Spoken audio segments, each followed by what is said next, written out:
కుజంబుడనే రాక్షసుడు యుద్ధంలోకి దూకాడు. అతడికి ఆదిత్యగణంలోని అంశుడు అనే వీరుడు అడ్డుకున్నాడు. ఆ అంశుడు దగ్గర వేల కొద్ది గజసైన్యం ఉంది. ఆ ఏనుగుల గుంపుతో కుజంబుడి మీదికి విరుచుకుపడ్డాడు. కానీ కుజంబుడు రథం దిగి పెద్ద గద తీసుకొని ఆ ఏనుగుల మీదికి ఒంటరిగా దూకేశాడు. అతడి బలం ఏం బలమో కానీ ఒక్కొక్క దెబ్బకు ఒక్కొక్క ఏనుగు తల పగిలిపోయింది. కొన్ని ఏనుగుల దంతాలు వీరిపోయాయి. దాంతో ఆ ఏనుగులు తమ మీద కూర్చున్నటువంటి వీరులనే కింద పడేసి పరుగులు తీస్తూ తమ పక్షం వారినే తొక్కేస్తున్నాయి. ఈ విధంగా కుజుంబుడు కొన్ని వేల ఏనుగులను నేలకూల్చేశాడు. ఇది గమనించిన అంశుడు ఒక ప్రత్యేకమైన ఏనుగు మీద ఎక్కి కుజుంబుడి మీదకి పరిగెత్తాడు. అది గమనించిన కుజుంబుడు గద పక్కన పెట్టి ఒక ధనస్సు తీసుకొని ఎదురుగా వస్తున్నటువంటి ఏనుగు తలలోకి ఒకే బాణం వేశాడు. ఆ బాణం ఏనుగు తలలో బాగా లోతుగా గుచ్చుకుపోవటంతో ఆ ఏనుగు వెనక్కు పరుగులు తీసేసింది.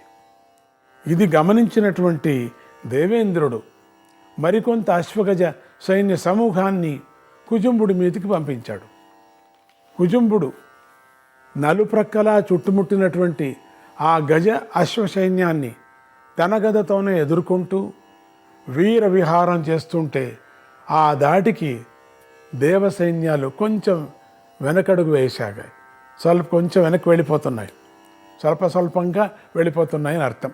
ఇంతలో ఆకాశం నుంచి తోకచుక్క ఊడిపడ్డట్టుగా అశులోముడనే రాక్షస వీరుడు ఆ సైన్యం మధ్యలోకి దూకి తన రథాన్ని వింత వింతగా త్రిప్పుతూ బాణవర్షాలతో దేవతా సైన్యాన్ని మరింత చెల్లాచెదరు చేశాడు. అప్పుడు ప్రవహించిన రక్త ప్రవాహాలతో ఆ యుద్ధరంగం అంతా ఒక మహాసముద్రాల్లాగా కనిపించింది. ఇలా అశులోముడు పెట్టరేగిపోతుంటే దేవతాపక్షంలో హరి అనే మహావీరుడు అశులోముడిని ఎదుర్కొని ఒకే ఒక బాణంతో అశులోముడి ధనస్సును విరిచేశాడు. అక్కడితో ఆగకుండా వందల కొద్ది బాణాలు అశులోముడి శరీరంలోకి గుచ్చేశాడు. అశులోముడు విలవిలలాడిపోయాడు. కానీ అంతలోనే తేరుకొని మరో ధనస్సు తీసుకొని హరిదేవత మీద బాణవర్షం కురిపించాడు. ఆ దాటికి హరిదేవత మూర్ఛపోయాడు. మహావీరుడని ప్రసిద్ధి చెందినటువంటి హరిదేవత మూర్ఛపోయేసరికి దేవతలంతా ఆహాకారాలు చేశారు. అశులోముడు మరింత ఉత్సాహం పుంజుకొని దేవతా సైన్యంలో 31,000 మంది యోధులను ఒంటి చేత్తో సంహరించి సూటిగా దేవేంద్రుడి వైపు కదలసాగాడు. ఇది ఇలా ఉండగా మరో ప్రక్కన వృత్రాసురుడు అనేటువంటి రాక్షసుడికి అశ్వినీ దేవతలకి పెద్ద యుద్ధం సాగింది. ఆ యుద్ధంలో అశ్వినీ దేవతలు వృత్రాసురుణ్ణి చాలా విధాలుగా ఇబ్బంది పెట్టారు. ఈ ఇరుపక్షాల్లోనూ వేల మంది సైనికులు తలలు తెగిపడుతున్నాయి. అశ్వినీ దేవతలు ఎంత విజృంభిస్తున్నా వృత్రాసురుడి దాటి మరీ పెరిగిపోవటం వల్ల దేవతా సైన్యాలు రణరంగం వదిలిపెట్టి పారిపోవడం మొదలుపెట్టారు. దీనిని అశ్వినీ దేవతల్లో ఒక సోదరుడు మండిపడి చేతులతో శూలము ఖడ్గము పట్టుకొని సూటిగా వృత్రాసురుడి మీదకి దూకేశాడు. అలా మీద పడుతున్నటువంటి అశ్విని కుమారుణ్ణి వృత్రాసురుడు తన గదతో గట్టిగా కొట్టాడు. అశ్విని కుమారుడు ఆ దెబ్బకు జంగకోకుండా ధైర్యంగా తన శూలంతో వృత్రాసురుణ్ణి ఘోరంగా పొడిచాడు. కానీ వృత్రాసురుడు ఆ శూలాన్ని కూడా తన గదతో విరిచేశాడు. అక్కడితో ఆగకుండా ఆ గదను అశ్విని కుమారుడి మీదికి విసిరాడు. ఈ దాటికి అశ్విని కుమారుడు కొంచెం జంకి దేవేంద్రుడి దగ్గరకు వెళ్ళిపోయాడు. వృత్రాసురుడు మాత్రం మరింత విజృంభించి దేవసైన్యాన్ని నాశనం చేయసాగాడు. మరో ప్రక్క ఏకచక్రుడు అనే రాక్షసుడికి రణజి అనే వీరుడికి యుద్ధం పెరిగిపోయింది. ఈ రణజి సాధ్యావర్గంలోని వాడు, మహావీరుడు. ఇతడికి పెద్ద గజసైన్యము అశ్వసైన్యం కూడా ఉంది. ఆ ధైర్యంతోనే అతడు ఏకచక్రుని ఎదుర్కొన్నారు. ఏకచక్రుడికి 100 గుర్రాల రథం ఉంది. ఇతడు యుద్ధంలో హిరణ్యకశిపుడితో సాటి అనే పేరుంది. రణజీ దాటికి మొదట్లో రాక్షస సైన్యం బాగా దెబ్బతిన్నది.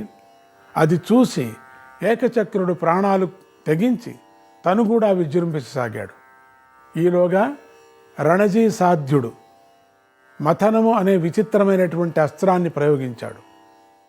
ఈ అస్త్రంలో నుంచి వేల కొద్ది శూలాలు పైకి లేచి నలుప్రక్కలకి ప్రసరించింది. రాక్షస సైన్యాన్ని చెల్లాచెదురు చేశాయి. కానీ ఏకచక్రుడు మరికొన్ని అస్త్రాలు ప్రయోగించి మతనాస్త్రాన్ని నిర్వీర్యం చేసి రణాజీ మీదకు విరుచుకుపడ్డాడు. అప్పుడు రణాజీ తన గజసైన్యాన్ని అశ్వసైన్యాన్ని ఏకచక్రుడి మీదకి ఎగదోలాడు. కానీ ఏకచక్రుడు విజృంభించి ఒక గద తీసుకొని ఆ ఏనుగుల తలలు పగలగొట్టాడు, మొదలుపెట్టాడు. కానీ అలాగే అశ్వాల శిరస్సులు కూడా పగలగొట్టసాగాడు. దాంతో రణాజీ యొక్క సైన్యం కొద్దిసేపట్లోనే సన్నగిల్లిపోయింది. ఈలోగా మరికొంతమంది రాక్షసులు కూడా ఏకచక్రుడికి అండగా యుద్ధం మొదలుపెట్టారు.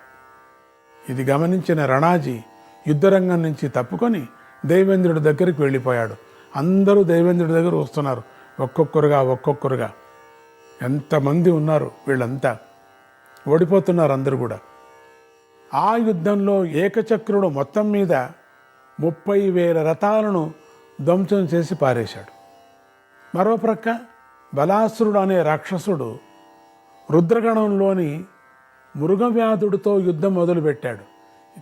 చిత్రంగా ఉన్నాయి, అస్త్రాలు విచిత్రంగా ఉన్నాయి, వాళ్ళ చేతిలో ఉండే ఆయుధాలు. తర్వాత వాళ్ళ దగ్గర ఎన్నెన్ని గజ ఏనుగులు అంటే ఏనుగులు సైన్యం, గుర్రాలు సైన్యం ఎన్నెన్ని ఉన్నాయి. ఒక్కొక్క గుర్రము సామాన్య గుర్రం కాదు, అది ఏనుగు సామాన్యం ఏనుగులు కావు. అంత పెద్ద యుద్ధం జరుగుతుంది. నేల మీద మొదలైన ఆ యుద్ధం త్వరలోనే ఆకాశానికి చేరుకుంది. మీరు అనుకోవచ్చు ఈ యుద్ధం అంతా ఎక్కడ జరుగుతుందంటే ఆకాశంలో.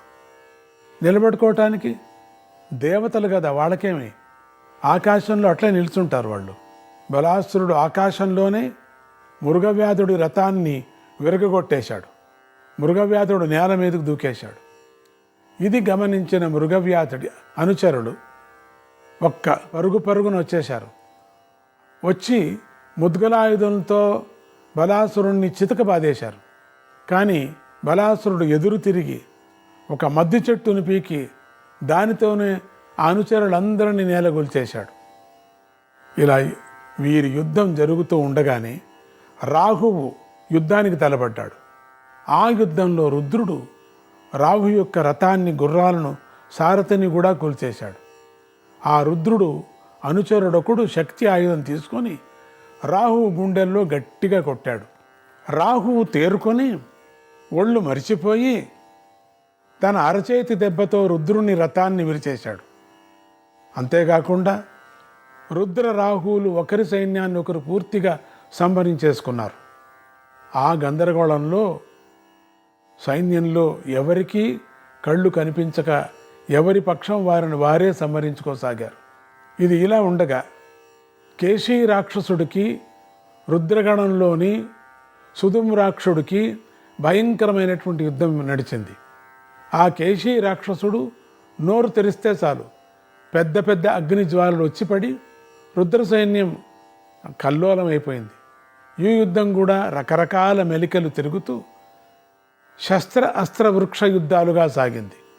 చివరికి కేశీరాక్షుడు వజ్రహస్త్రాన్ని ప్రయోగించేశాడు. దానితో రుద్ర పారిషదులు చాలామంది మరణించారు. అయినా ఆ యుద్ధం ఆగకుండా ముందుకు సాగింది. విశ్వేదేవ వర్గంలోని నిష్కంభుడు అనేటువంటి వీరుడు రాక్షస సైన్యాన్ని చాలా విస్తారంగా నశింపజేయడం ప్రారంభించాడు. ఇది గమనించిన వృషపర్రుడు అనే రాక్షసుడు అక్కడికి వచ్చి పరుగున వచ్చి నిష్కంభుడి సైన్యాన్ని చెండాడసాగాడు, చెడగొట్టాడు మొత్తానికి. ఆ దాటికి తట్టుకోలేక అప్పటిదాకా విజృంభించిన దేవ సైన్యాలన్నీ నిష్కుంభుడు వెనకకు వెళ్ళి దాక్కున్నాయి. నిష్కుంభుడు దగ్గరలోనే ఉన్నటువంటి పెద్ద తాటి చెట్టు ఒకటి పీకి పెద్ద సింహనాదం చేసి ఆ తాటి చెట్టును వృషపర్వుడి మీదకి విసిరాడు. వృషపర్వుడు తన మీదకి వస్తున్నటువంటి ఆ వృక్షాన్ని ఒంటి చేత్తో ఒడిసి పట్టుకొని దాన్నే గదలాగా మలుచుకొని గిరగిరా తిప్పుతూ దేవసైన్యాల్లోని ఏనుగులను, ఏనుగుల మీద ఉన్నటువంటి వీరులను, రథాలను, గుర్రాలను కూడా ముక్కలు ముక్కలు క్రింది నరికేశాడు. అంటే ఈ యుద్ధం ఎక్కడ జరుగుతుంది? ఆకాశము కింద, భూమిలోనూ జరుగుతున్నది, మళ్ళీ ఎగిరిపోతున్నారు, అట్లట్లనే ఎగిరి యుద్ధం జరుగుతున్నది. మళ్ళీ కిందికి వస్తున్నారు అందో, మళ్ళీ ఇక్కడ యుద్ధం జరుగుతున్నది. ఇట్లా పోతున్నారు, వస్తున్నారు, లిఫ్ట్ లాగా. వాళ్ళకి ఆ శక్తి ఉంది. ఈలోగా నిష్కంబుడు బాణాలతో వృషపర్వుడి తీవ్రంగా కొట్టాడు. కానీ ఆ దెబ్బలకు అతడికి ఉగ్రత్వం పెరిగిపోయింది. ఈ ఉగ్రత్వాన్ని చూసి దేవసైన్యాలు భయపడి ఆయుధాలు వదిలిపెట్టి పరుగులు తీశారు. ఇలా ఇక్కడ ఈ యుద్ధం జరుగుతూ ఉండగానే మరో ప్రక్కన బలిచక్రవర్తి తాతగారైన ప్రహ్లాదుడు స్వయంగా యుద్ధంలోకి దిగాడు.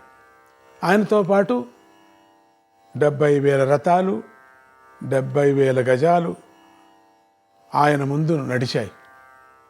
కాలుబంటు సైనికులు 1,00,000 మంది ఉన్నారు. ప్రహ్లాద చక్రవర్తి కదా, అందులో 60,000 మంది ధనుర్ధారులై ఉన్నారు. వీరందరికీ ప్రహ్లాదుడి సొంత కొడుకులే నాయకత్వం వహిస్తున్నారు. ఈరా ప్రహ్లాదుడు యుద్ధంలోకి దిగేసరికి శుక్రాచార్యుల వారు 10,000 మంది శిష్యుల చేత జపాలు చేయించి జయాన్ని కలిగించే మంత్రాలు పఠిస్తూ ప్రహ్లాదుడికి స్వయంగా రక్షలు గట్టి ఆశీర్వదించాడు. దాంతో ఉత్సాహం పెరిగిపోయినటువంటి ప్రహ్లాదుడు తన వీర ప్రసంగాలతో తన సైన్యాన్ని ఉత్తేజపరుచుకుంటూ కాలాధిపతి అయినటువంటి యమధర్మరాజు మీదకి యుద్ధానికి వెళ్ళాడు. రకరకాల వ్యాధులే యమధర్మరాజుకు సైన్యం. అన్ని వ్యాధులతో కూడినటువంటి వాళ్ళంతా వచ్చారు. వారిని జయించడం దేవతలకు, దానవులకు కూడా సాధ్యం కాదని ప్రతీతి. అటువంటి సైన్యంతో యమధర్మరాజు ప్రహ్లాదుడి మీదకి విరుచుకుపడ్డాడు. ఆ ఘోరమైన యుద్ధంలో ఇరుపక్షాల సైనికులు ఒకరినొకరు చంపుకున్నారు, కళ్ళు పీక్కున్నారు, పళ్ళు రాలుగొట్టుకున్నారు, నెత్తుటి నుదులను పొంగెత్తించారు, పొట్ల పొడుచుకున్నారు, చెవులు నరికేశారు, ముక్కులు నరికేశారు. ఇక ప్రహ్లాద యములు సూటిగా ధనుర్యుద్ధానికి దిగారు. ఇక చిన్న చిన్న బాణాలతో పోటీ. ఆ పోటీ యుద్ధంలో పోటాపోటీ అంటారు దీన్ని. ఎవరిది పై చేయి చెప్పడం కష్టంగా ఉంది. కానీ యమధర్మరాజు అటు ఇటు చూసుకునేసరికి తన సైన్యమంతా పారిపోయిందని అర్థమైంది. ఈ లోపల ప్రహ్లాదుడు బాగా గాయపడ్డాడు. కానీ అతడు బాణవర్షం కురిపిస్తూనే ఉన్నాడు. ఈ పరిస్థితిని గమనించిన యమధర్మరాజు మెల్లగా యుద్ధం నుంచి పక్కకు తప్పుకున్నాడు. ప్రహ్లాదు యముణ్ణి పట్టించుకోకుండా వదిలేసి మరొక ప్రక్క ఉన్నటువంటి దేవసైన్యం మీదకి దూసుకుపోయాడు. ఈలోగా ప్రహ్లాదుడు తమ్ముడైనటువంటి అనుహ్లాదుడు కుబేరుడి సైన్యం ఉన్న వైపుకు వెళ్ళి ఆ సైన్యాన్ని హతమార్చడం మొదలుపెట్టాడు. చాలామంది యక్ష సైనికులు మరణించటాన్ని గమనించిన కుబేరుడు అనుహ్లాదుణ్ణి తన బాణవర్షంతో అడ్డుకున్నాడు. అప్పుడు అనుహ్లాద కుబేరుల మధ్య బాణయుద్ధం తీవ్రంగా జరిగింది. ఇద్దరి శరీరాలు రక్తదారులతో నిండిపోయాయి. కుబేరుడు మరింత విజృంభించడంతో రాక్షసుల సైన్యాలు పక్కకు పారిపోవటం మొదలుపెట్టారు. చూసారా, ఇప్పుడు కొంచెం ధైర్యం వచ్చింది. దానితో ఆగ్రహించిన అనుహ్లాదుడు పెద్ద శిల తీసుకొని కుబేరుడి మీదకు విసిరాడు. మీద పడుతున్నటువంటి ఆ మహాశిలను చూసి కుబేరుడు ఒక గద చేత్తో పట్టుకొని రథం నుంచి పక్కకు దూకేశాడు. ఆ శిల రథం మీద పడి రథాన్ని, గుర్రాలను కూడా నుగ్గు చేసేసింది. ఆ తరువాత అనుహ్లాద కుబేరుల మధ్య చెట్లతోనూ రాళ్లతోనూ చాలాసేపు యుద్ధం సాగింది. చెట్లు రాళ్ళు అనేటప్పుడు కిందికుంటారు, బాణాలు వేరు ఆయుధాలు అనే లోపల మళ్ళీ పైకి వెళ్తారు. అది అర్థం చేసుకోండి మీరు. అట్లా బ్యాలెన్స్ అవుతున్నారు. ఒకరు కాదు, అక్కడ ఉండే కోటి రాక్షసులు దేవతలు కూడా ఇట్లా వస్తున్నారు, ఇట్లా పోతున్నారు. ఒక దశలో ఒక పెద్ద శిలాఘాతానికి కుబేరుడు మూర్చిపోయి కింద పడిపోయాడు. కానీ కొద్ది క్షణాలను కోలుకొని లేచి మరింత విజృంభించాడు. ఆ ధాటికి తట్టుకోలేక దానవ సేనలు మళ్ళీ పారిపోవటం మొదలుపెట్టాయి. అన్హులాదుడు విరోచిత ప్రసంగాలతో తన సైన్యానికి మళ్ళీ ఉద్రేకం పుట్టించి వెనక్కు తెచ్చి మళ్ళీ కుబేరుడితో యుద్ధం మొదలుపెట్టాడు. ఈ మాటు బాణయుద్ధమే జరిగింది. ఈ యుద్ధంలో కూడా కుబేరుడు ఒకసారి మూర్ఛపోయి మళ్ళీ లేచి పెద్ద గదను తీసుకొని అనుహ్లాదుడి పొట్టలో కొట్టాడు. కానీ అనుహ్లాదుడు ఈ మాటు మరీ పెద్ద శిలను తీసుకొని కుబేరుడి మీదకి పరిగెత్తుకు సాగాడు. దాన్ని చూసి భయపడ్డ కుబేరుడు అక్కడి నుంచి పారిపోయి దైవేంద్రుడి దగ్గరకు వచ్చేశాడు. ఇంత యుద్ధం చేసి కూడా ఏమి విచిత్రం, పరిగెత్తిపోయి ఇంద్రుడి దగ్గరికి వచ్చేశాడు. చాలామంది ఇంద్రుడి దగ్గరికి వచ్చి దాక్కుంటున్నారు. విప్రచిత్తి అనేవాడు రాక్షస వంశంలో బహువృద్ధుడు, ముసలాడు, కానీ మహావీరుడు. ఇతడు తన సైన్యాన్ని వజ్రవ్యూహంగా ఏర్పాటు చేసుకొని వరుణదేవుడి సైన్యం మీదకి విరుచుకుపడ్డాడు. ఆ ధాటికి వరుణదేవుడు కొంతసేపు అవాక్కై నిలబడిపోయాడు. ఈలోగా విప్రచిత్తి ఒక పరిఘాయుధాన్ని తీసుకొని దీనికి పరిగాస్త్రాన్ని అనుసంధానం చేసి గిరిగిరా త్రిప్పి వరుణ సైన్యం మధ్యలోకి ఒక్కపారి విసిరాడు. ఆ అస్త్రం దెబ్బకు 1,00,000 మంది వరుణ సైనికులు మరణించారు. మరికొంతమంది గాయపడ్డారు. దీనితో ఉత్సాహం పెరిగినటువంటి విప్రచిత్తి ఆ పరిగాయుధాన్ని మళ్ళీ పుచ్చుకొని మళ్ళీ ఆ మాటు సరాసరి వరుణదేవుడి శరీరం మీదకి విసిరాడు. అది వచ్చి సూటిగా ఆయన శరీరానికి తగిలింది. కానీ అది ఏం శరీరమో కానీ తగిలిన ఆ పరిగాయుధం ముక్కలు ముక్కలై నేలకు రాలింది. పరిగాయుధం అయితే ముక్కలైంది, కానీ వరుణుని కోపం మాత్రం కొండంత పెరిగిపోయింది. అతడు తన చతుస్సముద్రాలలోనూ ఉన్నటువంటి నాగదేవతలను యుద్ధానికి రమ్మని ఆహ్వానించాడు. వాళ్ళంతా వచ్చి విప్రచిత్తి మీదకు విరుచుకుపడ్డారు.